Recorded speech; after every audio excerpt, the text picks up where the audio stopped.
Alison Tetrick, 2 in a row. How does it feel to be defending champion 2 in a row? I had to defend a lot of titles this year, so and those haven't gone that well, so I'm excited to actually defend a title. Yeah, it was a good day on the bike. All the best roads that Lincoln, Nebraska, and beyond has to offer, so it was awesome. So it looks like you did a great job sticking to that lead group and kind of riding from there. Was that kind of your plan for the race? My plan was probably to survive. It's actually been a pretty tumultuous year, and the last couple months have been pretty difficult, so honestly it was hard to find a little motivation to get out here, but do love Craig and his team, and it's just really fun to be a part of this event. So I did plan to try to use whatever fitness I could pull out, and I was really excited the way it played out, being able to sit with that lead group for a long time and then being able to ride in that second group until about 8 miles to go, getting a lot of speed, and we were really fast this year, so I was excited to just kind of get out there, feel a little speed in my legs, and get the miles in. So if I'm not mistaken, at DK you kind of spent some time alone. So is it nice to have groups and people to ride with today? Yeah, this course is a little more conducive to drafting and more of a group mentality, which is honestly what's been going on in my life. I was really happy just to have friends around me, even though they didn't know me. I sang a lot to them, and I don't think they actually appreciated me singing, but I had a lot of songs in my head, and I was just happy to be out there riding my bike, frankly, and it was a gorgeous day. And, you know, cheers to all the volunteers and all the people that make this possible.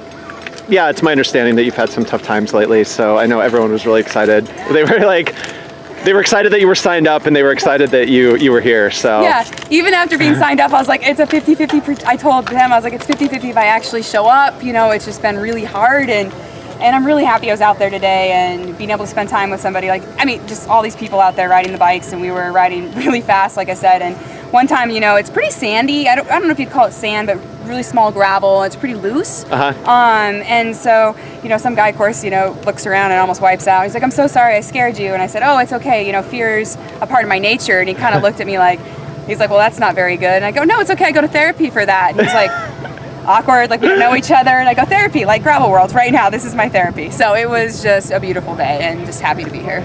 So I know when we interviewed you before Dirty Conzo, you were excited about the Dirty Conzo belt buckle. And now you're going to receive a cutlass tonight. Like, what other kind of swag do you want to pick up? I mean, you have quite the collection. I told Schmitty, who runs this event, I said, I think this is the year of the sword. Like, I am winning a legit pirate sword tonight. I saw it yesterday. It's really nice. I was so excited when I saw it yesterday, and they were like, did you see the sword? And I'm like, don't talk about the sword. I didn't Instagram anything. I was just like, I can't even think about the sword until about 8 miles to go. I'm like, freaking getting that sword. It is the year of the sword.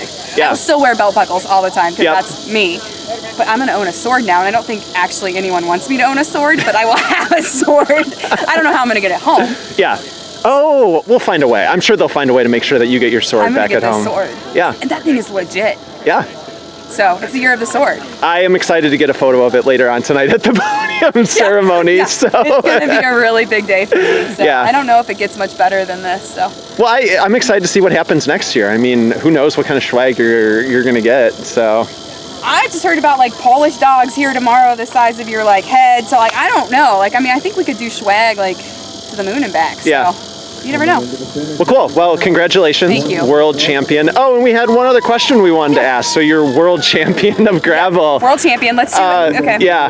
Do you think there should be a USA Cycling gravel champion? You know, as the sport evolves, so be it what happens. You know, gravel is obviously a really exciting and evolving community, and you know, I think there's probably ways to still make it cool and make it sanctioned race or not. You know, that's up to the community and the national governing body to decide. So, you know, if it gets more people out on bikes, I'm excited about that. So they probably won't give out a sword though. Yeah, if I don't get the sword. Yeah. Well, then that might have to be a stipulation for it. I want the sword. Or parrot. Maybe they give you out a parrot.